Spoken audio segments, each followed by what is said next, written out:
नमस्कार मंडळी, मी विकास. आजचा आपला विषय आहे कास स्वच्छता मोहीम भाग 2. तर मंडळी, कास स्वच्छ करून नेमके फक्त 15 दिवस झाले आणि 15 दिवसानंतर कासची काय अवस्था केली लोकांनी ते तुम्हीच बघा.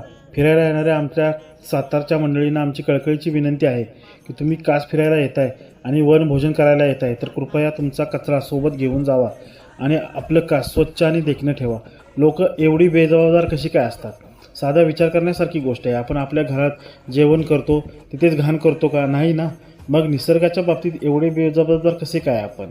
कासमध्ये तुमचं स्वागतच आहे, पण आपल्यामुळे पर्यावरणाला हानी पोचेल असे कृत्य करू नका. आणि व्हिडिओ पूर्ण पहा आणि पुढच्या स्वच्छता मोहिमेत जर तुम्हाला सामील व्हायचं असेल तर आम्हाला मॅसेज नक्की करा. धन्यवाद.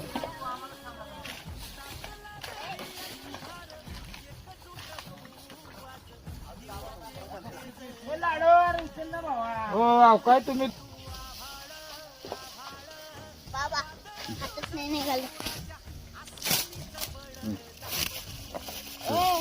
नाही लवकर. हे घ्या.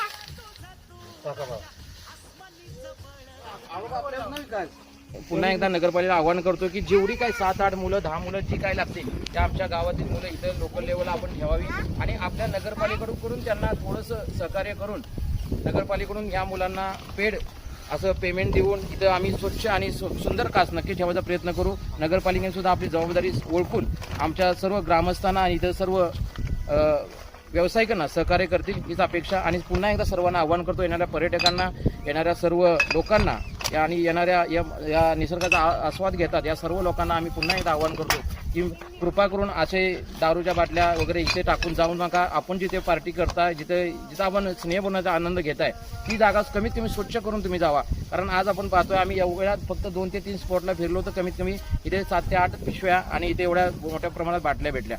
त्यामुळे प्रत्येकाने काळजी घ्या. कास स्वच्छ आणि सुंदर कसे राहील हे ग्रामस्थ मंडळ, आमचे सर्व युवा वर्ग तसे सर्व गावातील महिला वर्ग यांनी आम्ही तर हा वसा घेतलायच.